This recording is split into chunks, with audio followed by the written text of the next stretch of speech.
गया है। हिंदुओं के कई त्योहारों पर छुट्टियां खत्म कर दी गई हैं। तो स्कूलों में कई पर्व की छुट्टियां खत्म की गई हैं। ईद बकरीद की छुट्टियां बढ़ा दी गई हैं।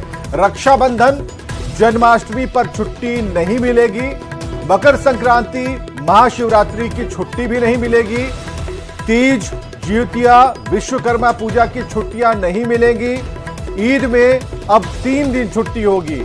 2023 में ईद में थी सिर्फ 1 दिन की छुट्टी, जिसे बढ़ाकर 3 दिन कर दिया गया है। इधर बकरीद की भी छुट्टियों में बढ़ोतरी की गई है। तो 2024 का छुट्टियों वाला कैलेंडर जारी कर दिया गया है। और रजनीश हमारे साथ फोन लाइन पर है। रजनीश, ये आरोप लगते रहे हैं, लेकिन जो कैलेंडर जारी हुआ है उसमें एक बड़ा बदलाव दिख रहा है।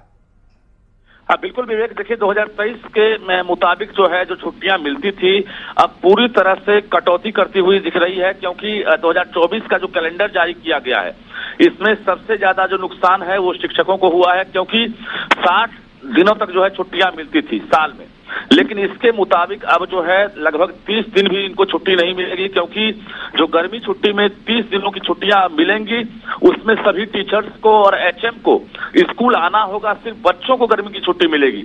इसके साथ साथ रक्षाबंधन, जन्माष्टमी, विश्वकर्मा पूजा, मकर संक्रांति, नागपंचमी, महाशिवरात्रि, वसंत पंचमी, तीज और ज्योतिया की छुट्टियां जो है खत्म कर दी गई है।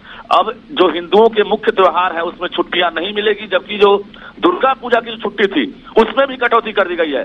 कुल मिलाकर देखें तो 2023 में जो बकरीद में 2 छुट्टियां मिलती थी, अब 24 में बकरीद में 3 छुट्टियां मिलेगी।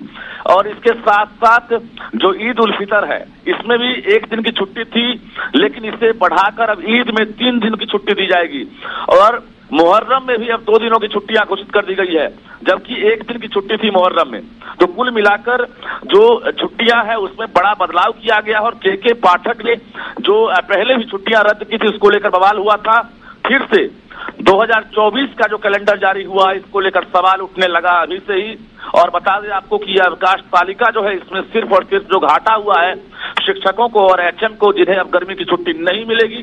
और इस दौरान पेरेंट्स मीटिंग भी होगा और चेतावनी भी दी गई है कि अगर कोई एचएम इस दौरान अगर अपने मन से अवकाश घोषित करते हैं तो उन पर कार्रवाई होगी। और उसको लेकर डीओ को आदेश भी दे दिया गया है। विवेक, बहुत बहुत शुक्रिया रजनीश इन तमाम जानकारियों के लिए। तो ये 2024 में छुट्टियों का कैलेंडर जारी किया गया, जो तस्वीरें आप देख पा रहे हैं। और उसके बाद इस कैलेंडर में क्या है, इस कैलेंडर में बहुत सारे बदलाव किए गए हैं। खासकर जो पहले छुट्टियां खासकर बकरीद को लेकर, ईद उल फितर को लेकर थी, उसमें बढ़ोतरी की गई है। वो बल्कि 1 से 3 दिन हो गए हैं, 2 से 3 दिन हो गए हैं। और इधर जो जन्माष्टमी की छुट्टियां थी, महाशिवरात्रि की छुट्टी थी, मकर संक्रांति की छुट्टी थी, इनमें कटौती कर दी गई।